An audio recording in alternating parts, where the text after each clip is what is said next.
जय भीम। नमस्कार साथियों, आज मैं देहरादून में हूँ और कल मैं लखनऊ से देहरादून पहुँचा था।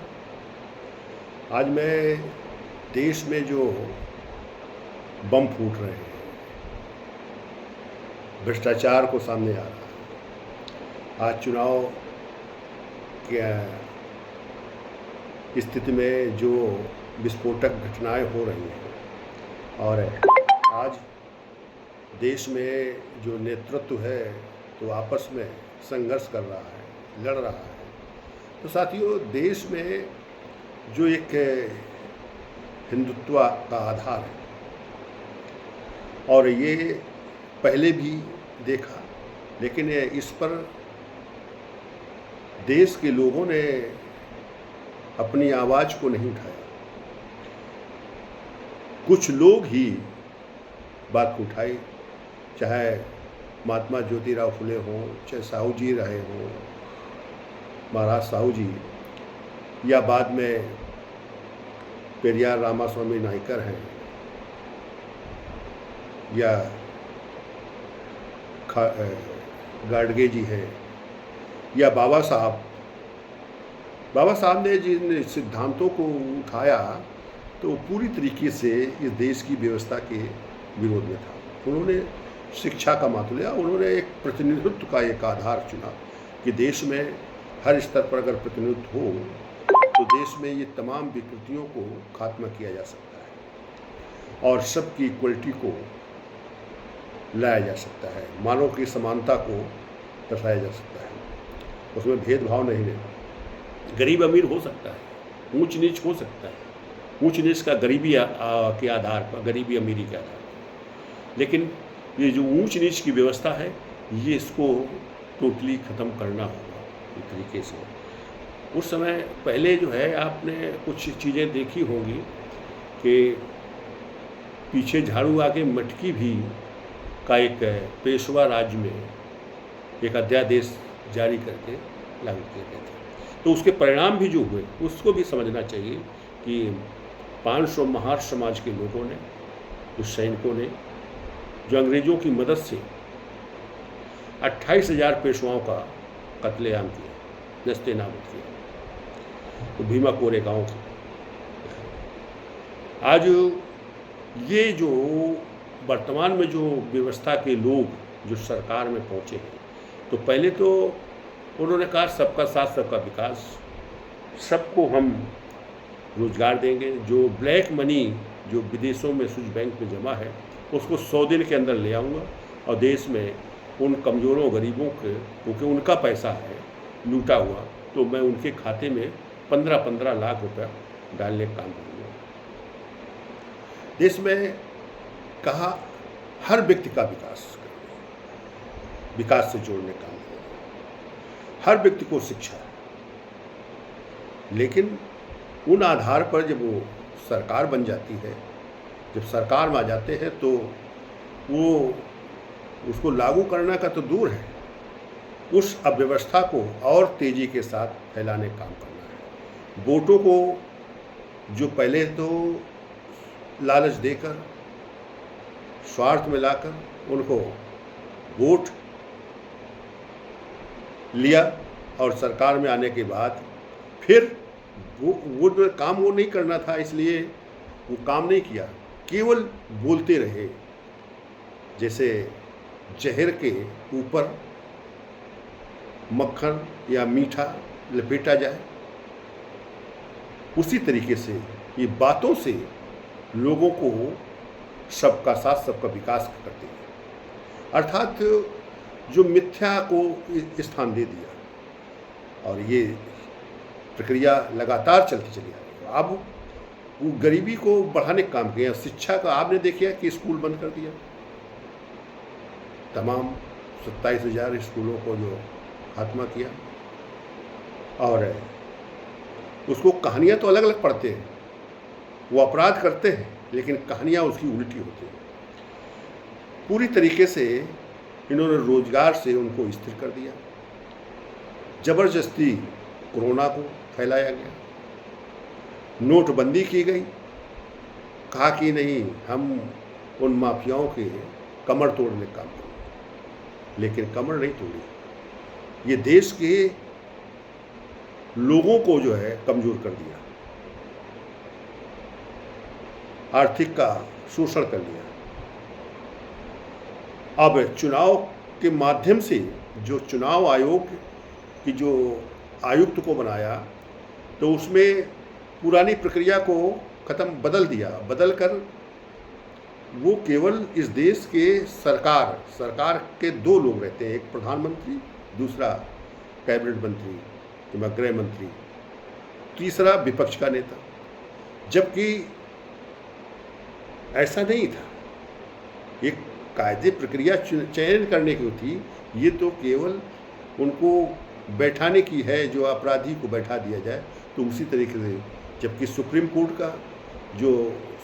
ने जो निर्णय दिया था कि सुप्रीम कोर्ट का एक विपक्ष का एक जज रहेगा और सुप्रीम कोर्ट का प्रधानमंत्री, 3 ये लोग रहे ढांचे में, तो सही उसका चुनाव हो जाएगा।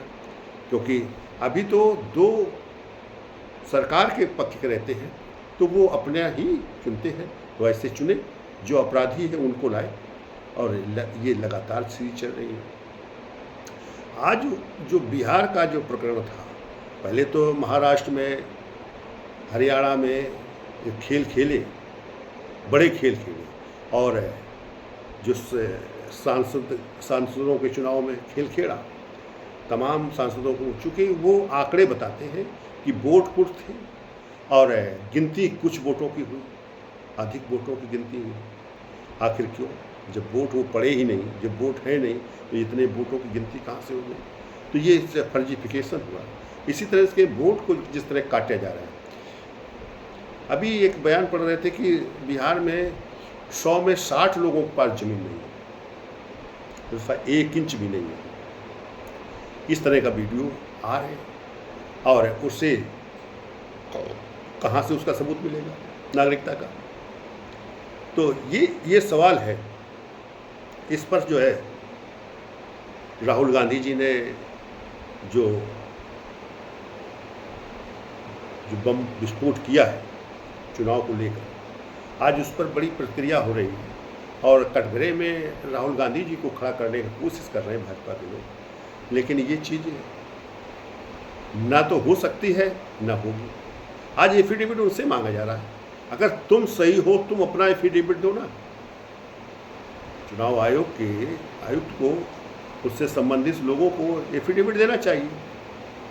वो उल्टा मांग रहे हैं, क्योंकि गलती तुम कर रहे हो, उसकी जांच हो रही है, उसकी जांच क्यों नहीं कराते?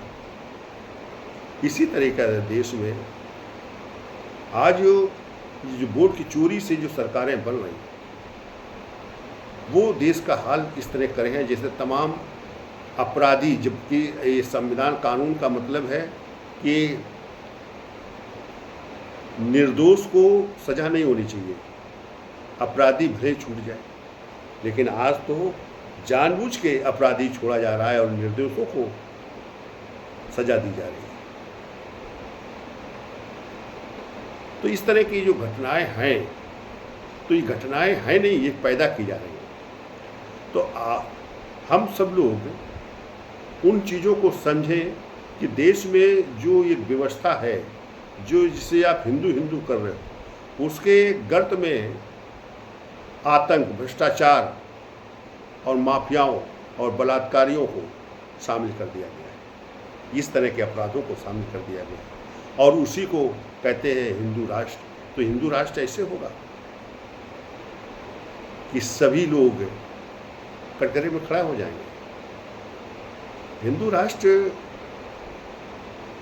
जब ये भारत राष्ट्र है, जब सबके लिए है, प्रतिनिधित्व का आधार है, तो इससे बड़ा कहाँ हो, जिसके आधार पर बाबा साहब को ज्ञान का प्रतीक के रूप में विश्व ने स्वीकार कर लिया, और देश के संविधान की सराहना हो। प्रथम नेतृत्व ने जो इस व्यवस्था को लाए, वो उसको जो है धता बताते हैं। तो ये इस तरह की जो व्यवस्था है, तो इसको देश के लोगों को समझना होगा कि अगर देश को खुशहाल बनाना है और आदर्श भारत की बात करते हैं, विश्व गुरु की बात करते हैं, तो ये विश्व गुरु वैसे बनेगा कि बाहर जाके कहते हो हम बौद्ध की धरती से आए, हम बौद्ध हैं, लेकिन यहाँ पर बौद्धों को किस तरह से अहित किया जा रहा है, किस तरह से उनके कत्लेआम हो रहे हैं, किस तरह से उनको अधिकारों को छीना जा रहा है। तो उनको अभी बौद्ध गया का जो चल रहा है प्रकरण, जिस तरह कानून वो बना है, वो कानून जो है बौद्ध को खत्म करने की स्थिति है, और वो वही कर रहे हैं, उसका आंदोलन चल रहा है। ऐसे वक्फ बोर्ड है, आज जैनों के मंदिरों पर आफत आई है, सिखों पर आफत है। तो साथियों, जब आफत सबके साथ है तो एक साथ खड़े क्यों नहीं होते? इस देश में नागरिकता का सवाल, संघर्ष तो एक है, संघर्ष के साथ साथ नागरिकता का एक ऐसा मानक तैयार करिए जिससे कि नागरिकता हर व्यक्ति अपनी स्वयं प्रमाणित करे, क्योंकि वो देश का नागरिक है। जो लोग अंग्रेजों की दलाली कर रहे थे वो आज देशभक्त के रूप में अपने को बताते हैं, देशभक्त बता रहे हैं। तो इनको तभी जो है आप सही मायने में जवाब दे पाओगे जब देश में नागरिकता का कालम है। तो हमें सदस्यता जो की जाती है वो जिस तरह से आधार कार्ड बनता है, तो आधार कार्ड के साथ अगर हम उसके पिता का, बाबा का, परबाबा का डाटा को अगर हम ले आएं, और तो फिर वो स्वयं नागरिकता का भी काम उस आधार कार्ड के साथ जुड़ जाएगा। अगर ये नहीं होता है तो आइए हम सब लोग इसको करें।